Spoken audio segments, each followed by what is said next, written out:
أعوذ بالله من الشيطان الرجيم. بسم الله الرحمن الرحيم. يا أيها الذين آمنوا كتب عليكم الصيام كما كتب على الذين من قبلكم لعلكم تتقون أياما معدودات. فمن كان منكم مريضا أو على سفر فعدة من أيام أخر، وعلى الذين يطيقونه فدية طعام مسكين، فمن تطوع خيرا فهو خير له، وأن تصوموا خير لكم إن كنتم تعلمون.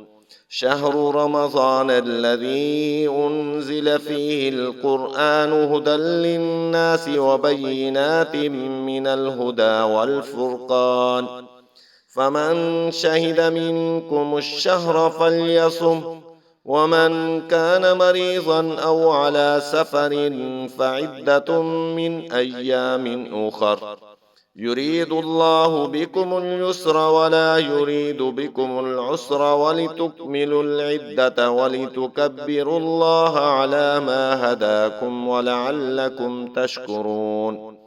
وإذا سألك عبادي عني فإني قريب أجيب دعوة الداعي إذا دعاني فليستجيبوا لي وليؤمنوا بي لعلهم يرشدون.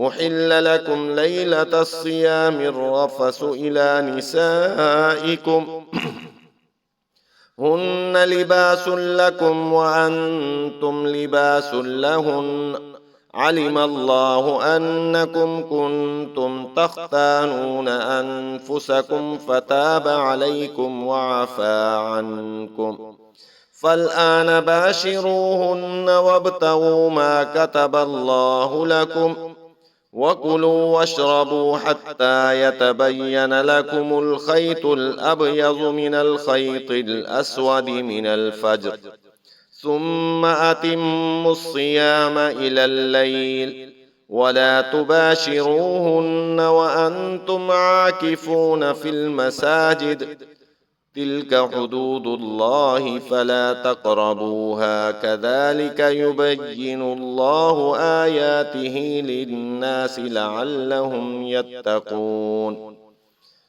ولا تأكلوا أموالكم بينكم بالباطل وتدلوا بها إلى الحكام لتأكلوا فريقا من أموال الناس بالإثم وأنتم تعلمون.